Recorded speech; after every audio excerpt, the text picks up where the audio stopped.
Welcome to the Can Innovate podcast, the first ever podcast designed to showcase Canadian thought leadership. These innovators share industry insights, entrepreneurial best practices, lessons learned, and other tips that we can incorporate right into our lives, our careers, and our businesses. So let's get inspired. It's official. The book, Connect the Dots, Turning Strangers into Meaningful Network Relationship, is finally coming out on Sunday, June the 9th, 2019. I am so excited, exhausted, and excited.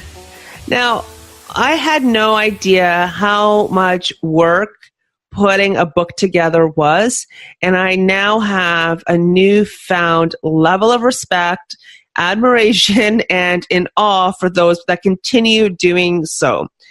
So if you want, there's still time to join my book launch team. And if those that do join, I can do a separate Q&A for those that want to kind of have a behind the scenes, the good, bad, and the ugly. And I have learned a lot of lessons, like a lot of lessons. But anyways, I digress. I'm just really excited that I finally have a date. It's finally finished. I cannot believe it's taken this long.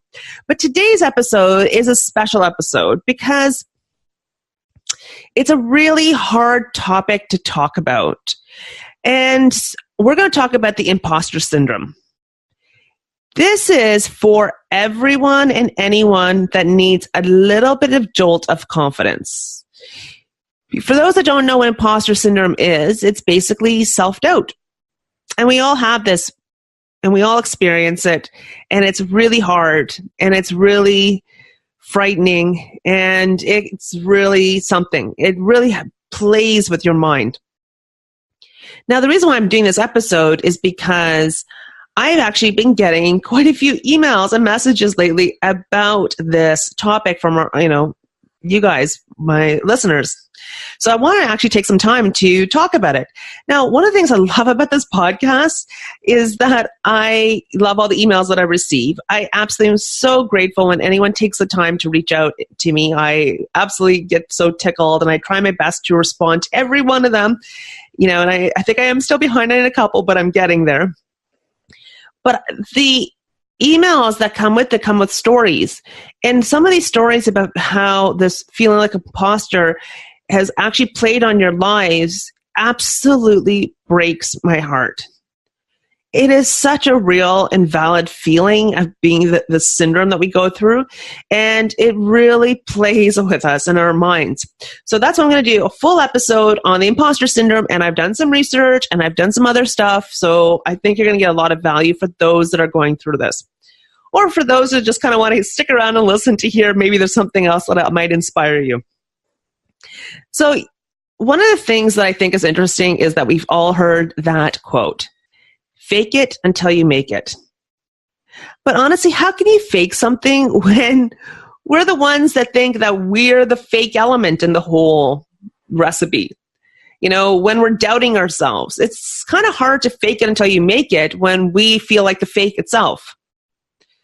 First of all, I want to tell you something. You're not alone in this. This imposter syndrome is actually universal. It does not discriminate on age or background or language. It is literally, truly universal. I found this really cool video. It's a TED video that actually explains imposter syndrome, and it's actually kind of super cute too. I'll put the link in the show notes as usual because I know, some people like those things as well. So it's double. But I just thought one of the things that I found really insightful from it is that Einstein used to feel that way too. He used to describe himself as involuntarily swindler. Let me say that again. He used to describe himself as an involuntary swindler. He actually felt that his work did not deserve the attention that it got. Isn't that insane to think that? This man has actually shaped so much of our principles. We still quote him to this day. And back then, he described himself as involuntary swindler. By the way, I think the swindler word is such a fun word. But what's also interesting is that all the podcasts, we hear about all these innovators and the challenges that they faced and, how they really had to go against the norm and against what everybody was saying. And, I was hoping that it was going to provide some sort of inspiration, but I think it's kind of triggered some own doubts of our own capabilities. And that was never the intent. So I'm going to tell you something that you may agree, you may not agree, but just hear me out throughout the entire episode. And here's my point of view on imposter syndrome. Imposter syndrome is actually an advantage. Yep, I said it. Imposter syndrome is actually an advantage. I know what you're probably thinking. What? How is it an advantage? I'll tell you why. You have more self-awareness than anyone else, and that itself creates an advantage. Now, let me take you back to a time where we can all remember someone that overestimates everything that they can do. They think they can do everything and anything, and they just truly do it. But then they fail. And then they blame everyone else because that's everyone else's fault, not theirs, because they overestimate their abilities to do something. We've met these people. And here's the joke. They just didn't see the gaps. They didn't pay attention to the cues. They didn't pay attention to any of those things. They could not mitigate the risk. So when it failed, it was easier to point the fingers at everyone else because it could never be me, right? Ta-da! There's where the advantage lies. That's self-awareness. And self-awareness is a real hard skill these days to even come by. So right away, the fact that you have this is amazing. Now, whether or not how big and small it is, that's a different part of the story. And you know what? I'll get there. Whenever we're trying something new for the first time, it's hard. We know that, right? We all have learning curves. It feels harder. There's no map sometimes. We could see the vision. We just can't figure out how to get there. That's what happens. That's part of it. But it's really interesting to kind of see a different dimension. So I'm going to give you a different alternative theory. Kevin O'Leary, aka Mr. Wonderful, who's known as a financial wizard, like not just his books, but his stuff that he gives, I think they're pure value about how to invest and some tips and so on. But he invests money in a lot of companies. And he actually had this amazing, actually, I think I saw him speak about a year ago, which he's really inspirational. I think he's pretty cool. But one of the things he said in this, and I actually found an article that he actually was quoted in saying it, is that he loves investing money in female-run companies where the female is the CEO or the head of sales or any of those things. Now, here's the reason why. For him, he makes more money on those companies than any other companies because women tend to provide a conservative estimate in their sales projections. They evaluate different assumptions, requirements, and how realistic things really are. They pay attention to the environment, the seasonal differences, whatever it is. They tend to overplan, but really, truly try to understand the conditions that they're operating within and then finds different ways to mitigate it. That's it. They take time to understand the gaps. So you think about it, your imposter syndrome, you are lacking something. You're not confident in something. That's because you're realizing there may be a gap in your knowledge base, your skills base, or whatever it is. Maybe it's a confidence base. But that's a good thing because that means you know what you need to fix when you dig down a little deeper. And that's the challenge because when people go through this imposter syndrome, we tend to stay in this area a little longer than we need to be because we're afraid to drill down deeper. And I'm here to say, and I'm going to quote Tony Robbins, feed the fear. We're going to need to drill down deeper of where you're feeling an imposter in. Where do you feel like you're a fake and a phony? It's okay because once we dig down deeper, guess what? We're going to mitigate it. We are going to find a way to turn it into an advantage. And I'm telling you, you're going to be surprised at your abilities. I got to start with something like, When I started in management consulting, which, hate to say it, was almost 2 decades ago, it really was a sink or swim mentality. We literally had to find ways to figure things out. Do the research, talk to people, find a way to validate it, present it to our partners, and hopefully we did not get, axed or, blackballed or blacklisted. And this is way before Google days. I know, I'm really aging myself today. But that's the thing.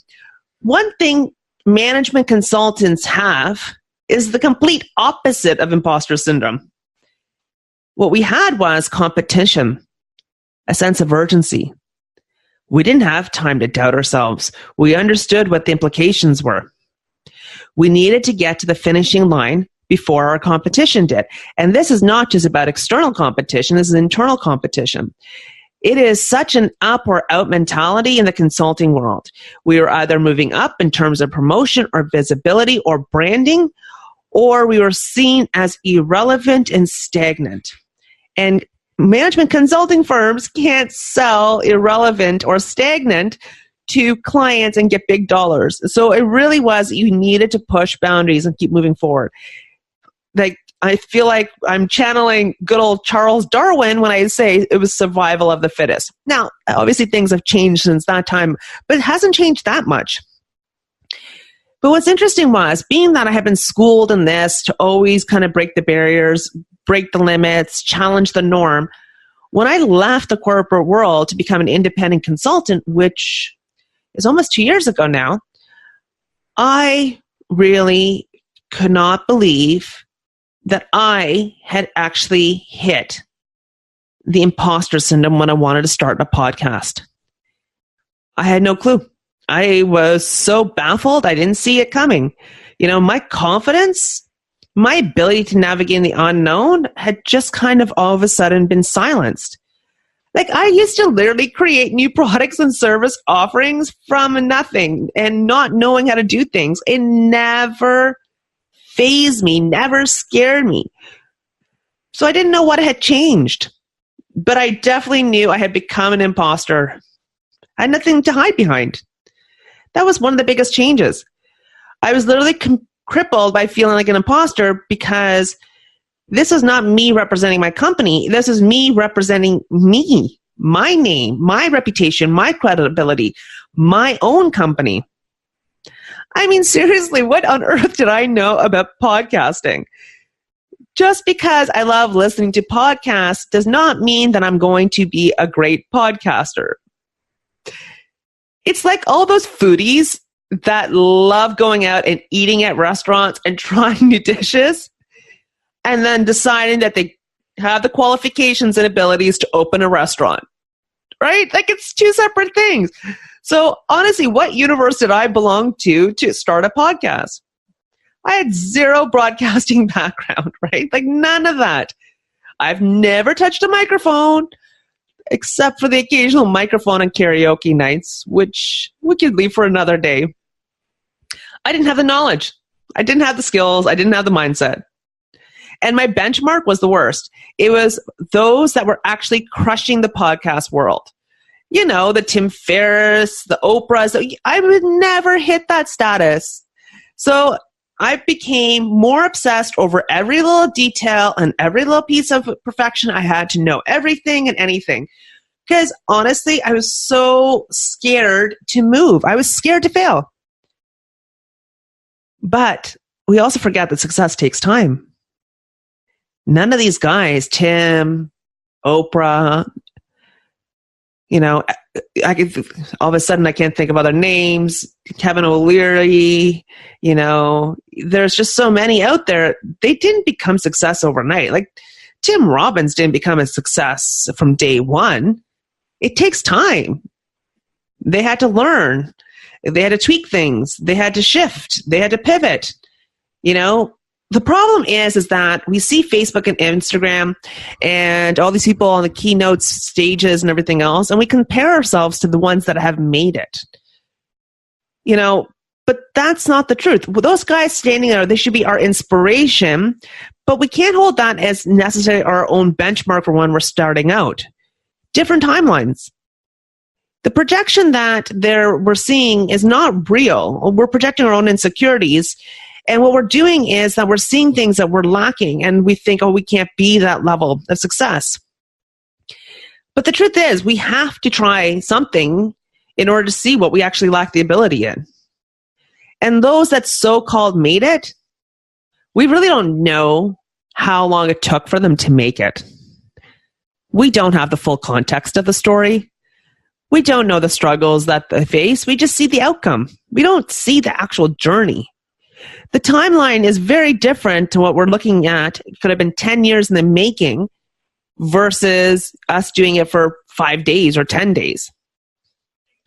So that's one of the things I found when I was starting off with this whole journey with the, not just this podcast and multiple different areas, was I honestly didn't know. Could I do it? Because my benchmark felt so far out of reach. Have I ever told you guys my favorite quote? It's about Thomas Edison. Thomas Edison failed more than 1,000 times when trying to create the light bulb. When asked about it, Edison allegedly said, "I haven't failed 1,000 times. I have successfully discovered 1,000 ways not to make a light bulb." So I think about this and I go, what a different, same situation, different perspective. And wow, isn't that insightful? 1,000 ways not to make a light bulb. 1,000 experiments to not do something. So now, 90 episodes later, I think, what on earth was I waiting for? I should have started the podcast earlier and made these mistakes earlier. Can I just tell you that nothing that I did from day one is the same after a year and a half? The website has literally changed 4 or 5 times. The name of the podcast has even changed. We've edited change, and we still keep making changes on things. And on top of that, we still make awful, silly mistakes. For example, spelling errors on posts, forgetting to send the newsletter, wrong time zone on events, and so on. It's life, Most days I just shake my head and laugh. 18 months ago, I would not be shaking my head and laughing. I would have been spitting nails because I couldn't get over it, because I was that level of perfectionist. With the spirit of continuous improvement, we got to start somewhere in order to improve, and becomes our own. My very first couple of episodes versus my episodes today are very night and day. I've become more comfortable. So I'll tell you, yes, starting this podcast was the hardest thing I'd ever had done at that time. 18 months later, which is today, if you ask me, could I start another podcast? I would say yes in a heartbeat and have it set up tomorrow. Because the joke is, when we start something, and 18 months later, it's very different. Our context, our experience, our knowledge is very different. Our maturity levels are a lot more different. And I'll tell you something else. Starting this podcast has allowed me to have a lot more opportunities. A lot more. I didn't even see that. For example, now I'm launching a book. Okay. I have zero background in writing or publishing or my grammar. And by the way, my grammar really does stink. I don't know if I told you guys a story about my dad. Oh my gosh, I can't believe he's going to be furious that I tell you this, or he might laugh. When I was in grade school, I actually came home with A+ on my report card for this book report I wrote. My dad, he read it. He was furious, absolutely furious. He marched into the school and talked to my teacher. Now, let's be clear. Most parents would be happy that their child got an A+ on their book report, but not my dad. You see, he actually read the book report, and my grammar was awful. He got the teacher to change my grade to a C+, and I believe actually the teacher ended up in tears because my dad was so how could you give this? What kind of quality? And blah, blah, blah, blah. It was so funny. Now I laugh at it because it was funny. But so I asked the question, who am I to honestly write a book? Well, I've learned a few things, One, find out what you're not good at and find someone else to help you in those areas. No bottleneck. So if you have things you want to try, you got to find out all the reasons why you will say no or but to. Yep, that's right. Write down all the reasons that you're going to say no or but to. All those times you're about to start to say, but, write them down. Then give yourself a few options, because I actually do believe in the rule of 3.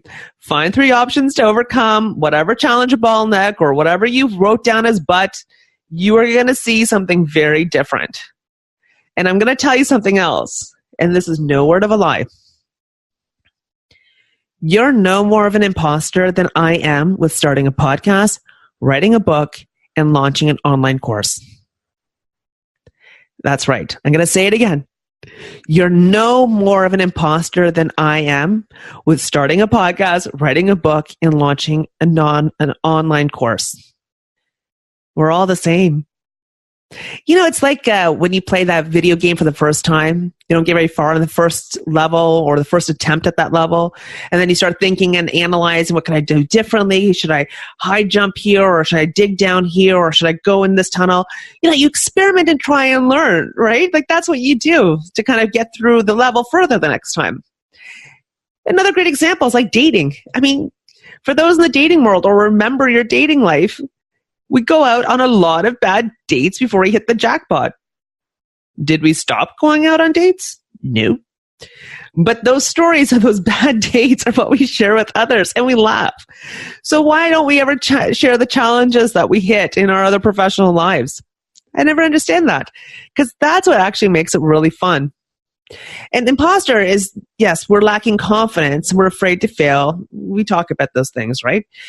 But more importantly, we need to start somewhere to beat the imposter syndrome. And this kind of ties nicely to that vulnerability episode, which, by the way, honestly, it's one of the most top downloaded episodes, and I keep getting comments from it even to this day. And that was about 6 or 8 months ago that I recorded that. And the other episode that really gets a lot of hits is Ariel, about how to undo those knots in our head. It talks about mindset, get rid of those negative thoughts.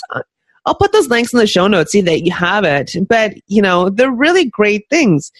Everything is solvable. Okay, except health. I have zero clue, but I'm learning. But truly, everything can be figured out. Everything is solvable. So even if you make a mistake and, and so on, it doesn't matter. You can figure things out. So, me, I like to get into tactics. And I actually went and did a bit more research on a couple of things, and plus my own findings. And honestly, there's some really cool tools out there. So the first one is about this book by Valerie Young. It's called The Secret Thoughts of Successful Women and Why Capable People Suffer from the Imposter Syndrome and How to Thrive in Spite of It. Now, I'm not going to tell you all the things about the book, but I'm going to give you a couple of things that I thought were really kind of insightful. She basically breaks down people into a few different categories, and you may recognize some of these things about yourself. 1, are you a perfectionist? Like, is the issue that you're so afraid of not looking perfect that you are over-perfecting things that don't need to be perfected? Are you Superwoman or Superman? Need to do everything? Are you the expert that needs to know 100% of everything before you can start? By the way, this is actually one of my challenge areas that I have to, rein myself back at. So to avoid the analysis paralysis. The natural genius, the one that makes everything looks effortless. Or the soloist, the one that never asks for help because, asking for help to them is a weakness. So there's so many different reasons of whatever it is. And this is kind of neat because when you look at the imposter syndrome and you start to kind of dive a little bit deeper, you'll see some of these things are kind of our own habits that, is crippling it. And we could break it down once you start to understand it. And don't worry, I'll put the book in the links as well. But let's start. I got a couple of tips, so steps that I want us to take because I love getting tactical and things. And in fact, I'll create a cheat sheet so that it's much more easier. You can just download it. But first one is, admit it out loud. What exactly do you think you're an imposter in? You can write it down or say it out loud. Just do it. But you've got to say it because one of those things where you admit something out loud that you're scared to ride on a roller coaster or whatever it is, and then all of a sudden you're not. That's exactly what we're doing here. Let's just acknowledge it. Say it out loud. Say it to someone. Say it to a wall. I don't care. Just say it. As soon as we say it, then we can actually start to acknowledge that that's what we're trying to challenge. Step 2. One of the things I found in trying to get through what I needed to get through is, especially building confidence in that area, I did a bit of reading and research. Now, I am not saying go out and become the expert in 100% of everything. I'm just saying find a couple of key people that are doing whatever it is in the industry, and they're whatever experts they are, and just kind of get a familiarity of what they're saying, what are some of the themes they're saying about that topic or area. This will provide you a little bit of a baseline of, again, not that you should be speaking on world stages. No. I'm just saying that you get an idea of the level of information that they have out there. Do you know a lot more or less? Is there anything that these experts are saying that you didn't know? Or is there things that you don't agree with them? Neither of those matter. What matters is that you got a benchmark of what some of the top experts are saying out there. Now, you know what and where you'd like to elevate. Isn't that funny that Gordon Ramsay always kind of shows up there? And by the way, I'll just let you know, Tony Robbins will be the first one to tell you that when he started out, he read and learned from others what they were doing. And that's exactly what he did. He would elevate it. He would take it and turn it into his own. And that's what management consultants do. You don't start from ground zero. We start with something that someone else has already done and learned what they've done and figured out how to make it our own. And that's how you continue to learn. So get obsessed with what you're learning. Have fun and explore your curiosity. Step 3, do a SWOT analysis. Okay, for those that don't know what SWOT is, it's strengths, weaknesses, opportunities, and threats.